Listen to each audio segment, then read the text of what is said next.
Friends, welcome to our classes. मैं एक बार Upendra Pandey. Gas में जैसा कि आप लोग को CNC machine and automation mechanical six semester के फोर्थ वाले चैप्टर्स के बारे में बात करने वाला हूँ। तो यहाँ पे आज का टॉपिक है एकल चरण और पश्चाग्र वायु संपीडक। ठीक, संपीडक क्या होता है कि जैसा कि आप लोगों को किसी को भी एक कंप्रेस किया जाए। ठीक ठीक, तो यहाँ पे किसको कंप्रेस किया जा रहा है? तो वाई को कंप्रेस किया जा रहा है। ठीक, तो यहाँ पे जैसा कि आप लोग को डिफिनीशन के माध्यम से देख पा रहे हैं, एकल चरण वायु संपीडक में वायु संपीडक का प्रारंभिक दाब और अंतिम दाब तक एक ही सिलेंडर में होता है। तो जो ये संक्रियाएं होती हैं किसमें हो सकती हैं? एक सिलेंडर के माध्यम से होती हैं। ठीक, तो यहाँ पे जैसा कि आप लोग को एक सिलेंडर में कौन कौन सी प्रक्रियाएं होती हैं?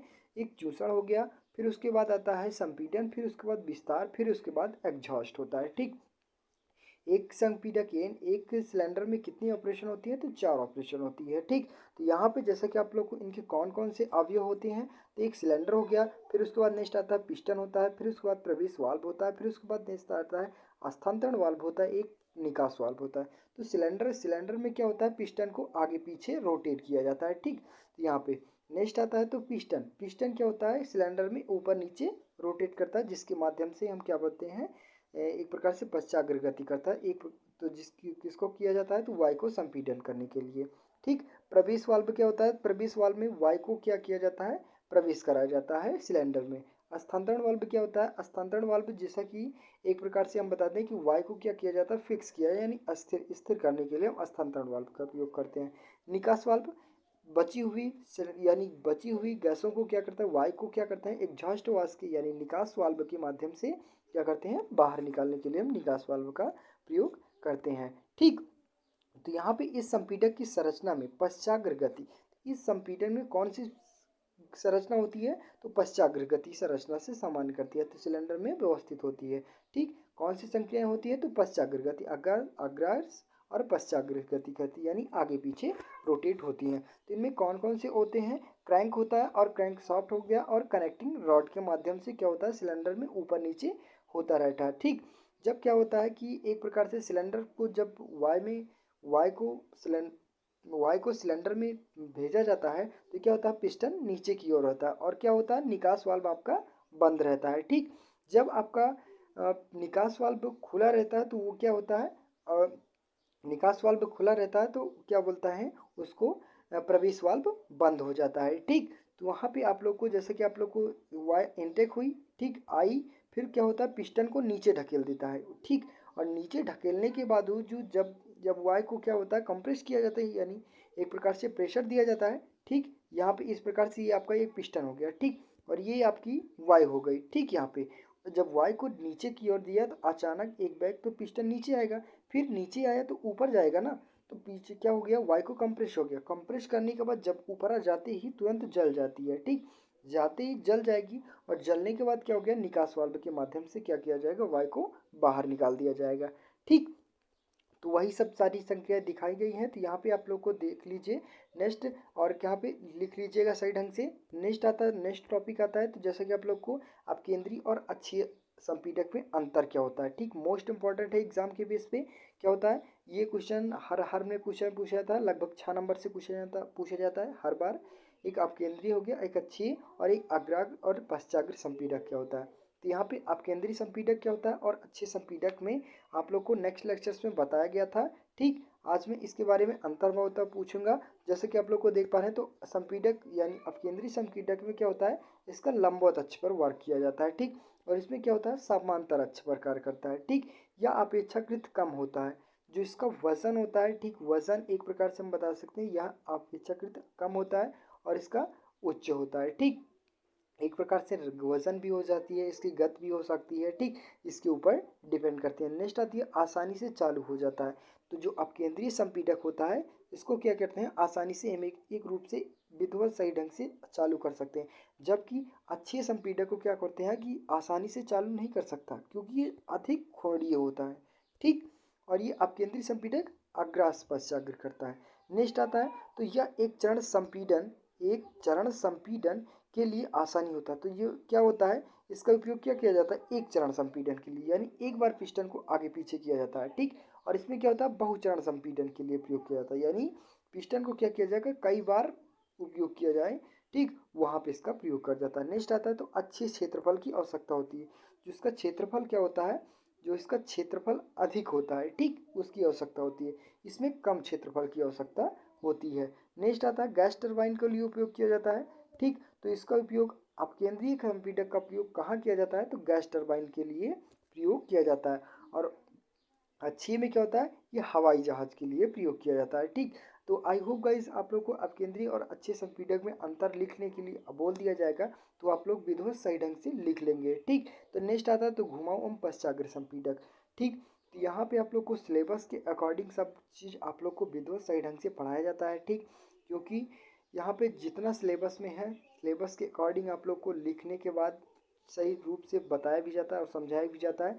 अगर आप लोग एक एक टॉपिक एक एक लेक्चर सही ढंग से पढ़े होंगे तो 100% है कि आप लोग अच्छे से अच्छे मार्क्स ला सकते हैं। ठीक, तो फ्रेंड्स आप लोग को एक रिक्वेस्ट है कि अगर आप मेरे चैनल पर नए हो, चैनल को सब्सक्राइब नहीं किया, चैनल को सब्सक्राइब जरूर कर लीजिएगा और एक लाइक ज़रूर बताइएगा। ठीक, और कमेंट बॉक्स में कमेंट कर दीजिएगा कि वीडियो आप लोग को कैसे लग रही है। ठीक, समझ में आ रहा है टॉपिक या फिर नहीं आ रहा है। ठीक, नहीं आ रहा है तो मैं कुछ और विधि से समझाने की कोशिश करूंगा।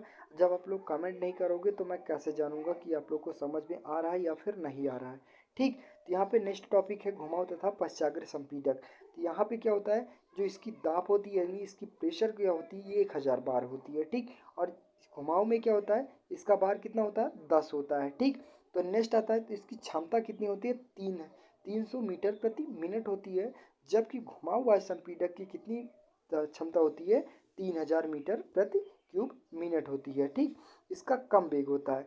जो पश्चाग्र वायु संपीड़क का क्या होता है, इसका वेग कम होता है और इसका वेग बहुत ज़्यादा होता है, क्योंकि भाई ये घोड़ीय होता है। और ठीक, ये अग्रास और पश्चाग्र होती है, यानी आगे पीछे रोटेट करता है। ठीक, आगे पीछे घूमता है। ठीक, आगे पीछे होता है। नेक्स्ट आता है तो समानता बड़े साइज के लिए होता है। तो ये क्या होता है, एक सिलेंडरी टाइप में होता है। ठीक, और ये क्या होता है, गोला टाइप में होता है। जबकि ये सिलेंडर टाइप में होता है, इसका आकार बड़ा बड़ा होता है। और ये क्या गोला टाइप में होता है तो इसका आकार छोटा होता है। ठीक, तो नेक्स्ट आता है ये जटिल स्नेहक प्रणाली के लिए प्रयोग किया जाता है। तो हाँ सही बात भाई, यहाँ पे इसका पश्चाग्र वायु संपीड़क का प्रयोग कहाँ किया जाता है, तो जटिल कार्यों के लिए प्रयोग किया जाता है। जबकि क्या होता है, ये घुमाव वायु संपीड़क आसानी कार्यों के लिए प्रयोग किया जाता है। ये प्रतिचक्र संभव होते हैं। ठीक, जो संभव नहीं होते हैं, जो इसका चक्र यानी एक प्रकार से रोटेशन आगे पीछे होता है, वो प्रत्येक चक्र संभव नहीं होता, बल्कि ये प्रतिचक्र इस आसानी से स्थिर बना हो रहता है। ठीक, तो इसका जो चक्र होता है आसानी से बना रहता है। ठीक, नेक्स्ट आता है तो दाब नियंत्रण वाल्व या नियंत्रण वाल्व। जैसा कि आप लोग को किसी चीज़ को नियंत्रण करने के लिए, स्थिर करने के लिए हम नियंत्रण वाल्व का प्रयोग करते हैं। ठीक, तो आपका दाब नियंत्रण वाल्व हो गया। तो यहाँ दाब नियंत्रण वाल्व को किस प्रयोग किया जाता है, तो द्रव प्रवाह को नियंत्रण करने के लिए इसका उपयोग करते हैं। तो इसके कार्य कौन कौन से होते हैं, तो द्रव के दाब को नियमित करने के लिए। ठीक, नेक्स्ट आता है निकाय के दल को समाप्त कर दाब को समाप्त करने के लिए। नेक्स्ट आता है सुरक्षा मानक पर द्रव का दाब नियत करने के लिए। तो यहाँ पे आप लोग को गाइस क्या है कि सुरक्षा मानक, जैसा कि अब कोई भी मानक ले लिया गया तो द्रव प्रवाह को, दाब को, जो द्रव उसका प्रवाह होता है, ठीक, उसको नियत करने के लिए हम इसका प्रयोग करते हैं। नेक्स्ट आता है तो द्रव प्रवाह को क्रमबद्ध, जो द्रव होता है उसको सही रूप से, सही ढांचे में, सही आकार में रोकने के लिए हम द्रव नियंत्रण वाल्व का उपयोग करते हैं। नेक्स्ट आता है तो द्रव प्रवाह को दाब से संबंधित अन्य कार्यों को करने के लिए। ठीक, तो वही जो द्रव प्रवाह को रोकने के लिए हम द्रव नियंत्रण प्राप्त वाल्व का प्रयोग करते हैं। नेक्स्ट आता है तो दाब नियंत्रण वाल्व निकाय के प्रकार। तो इनके कौन कौन से प्रकार होते हैं, दाब आराम वाल्व हो गया, दाब प्रक्रम वाल्व हो गया, दाब गिरावट या प्रचालन वाल्व हो गया, दाब हो गया, दाब रैक वाल्व हो गया। ठीक, नेक्स्ट आता है तो प्रवाह नियंत्रण वाल्व। अब इसका प्रयोग क्या किया जाता है, तो गति को नियंत्रण करने के लिए हम प्रवाह नियंत्रण वाल्व का प्रयोग करते हैं। आपको डिफिनीशन में क्या लिखना है, प्रवाह वाल्व नियंत्रण वाल्व वह वाल्व होता है जिसका उपयोग हम गति को नियंत्रण करने के लिए किया करते हैं। ठीक, ये दो प्रकार के होते हैं, एक निडल वाल्व होता है, एक ग्लैंड वाल्व होता है। ठीक, निडल वाल्व क्या होता है, ये चौड़े टाइप में हो जाते हैं, और ग्लैंड वाल्व क्या होता है, गोली टाइप में हो जाता है। ठीक, नेक्स्ट आता है दिशा नियंत्रण वाल्व। दिशा नियंत्रण वाल्व क्या होता है, एक प्रकार से हम किसी भी प्रवाह को दिशा स्थानांतरित करने के, दिशा को नियंत्रित करने के लिए हम दिशा नियंत्रण वाल्व का प्रयोग करते हैं। इसका वर्गीकरण निम्नलिखित 3 प्रकार से यानी 4 प्रकार से किया गया है। इंटरनल हो जाता है और एक एक्सटर्नल हो जाता है। ठीक, एक 2 रास्ते वाला हो जाता है, एक 3 रास्ते वाला, एक 4 रास्ते वाला। अब एक प्रकार से हम ईर्थ विर्थ नॉर्थ साउथ के माध्यम से देख पाते हैं। एक को रोकने के लिए हम वाल्व का प्रयोग कर सकते हैं और 2 को भी रोकने के लिए वाल्व का प्रयोग कर सकते हैं। 3 को भी रोकने के लिए और 4 को भी रोकने के लिए। क्या पता हम किस माध्यम से, सिलेंडर के माध्यम से रोका जा रहा है, वो उस पर डिपेंड करता है, वाल्व पर डिपेंड करता है। ठीक, तो नेक्स्ट आता है रेखीय प्रवर्तन। रेखीय प्रवर्तन क्या होता है? रेखीय प्रवर्तन के बारे में आप लोग को नेक्स्ट लेक्चर्स में कुछ बातें किए गए थे। तो यहाँ पे नेक्स्ट आता है लीनियर एक्चुएटर्स। एक्चुएटर्स क्या होता है कि किसी भी चीज़ को एक प्रकार से नएपन के करना या फिर बार बार करने के लिए हम परिवर्तन का प्रयोग करते हैं। तो इसका उपयोग क्या करता है? सिलेंडर में क्या होता है, सिलेंडर में जो पिस्टन होता है अग्राग्र पश्चाग्र होता है। तो किस माध्यम से होता है? तो रेखीय प्रवर्तन के माध्यम से होता है। ठीक, इसका वर्गीकरण निम्नलिखित माध्यम से किया गया है। ठीक, तो यहाँ पे कार्य के आधार पर हो गया। कार्य के आधार पर कौन कौन से होता है? एकल क्रिया सिलेंडर हो गया। ठीक, द्विक्रिया सिलेंडर हो गया। ठीक, नेक्स्ट आता है तो संरचना के आधार पर ट्राई रॉड सिलेंडर हो गया, मील टाइप सिलेंडर हो गया, एक पीस वेल्डिंग सिलेंडर हो गया, थर्ड हेड सिलेंडर हो जाता है। ठीक, नेक्स्ट आता है तो विशेष प्रकार के आधार पर किस प्रकार से बनावट की जाती है, यानी टाइप्स कितने प्रकार के होते हैं, तो उनके आधार पर हो जाता है। नेक्स्ट आता है तो प्लंजर के आधार पर, टेलीस्कोप के आधार पर, केबल सिलेंडर के आधार पर, डायफ्राम के आधार पर, डेंडम सिलेंडर के आधार पर, ड्यूफ्लेक्स के आधार पर, रोटेटरी सिलेंडर के आधार पर हो जाता है।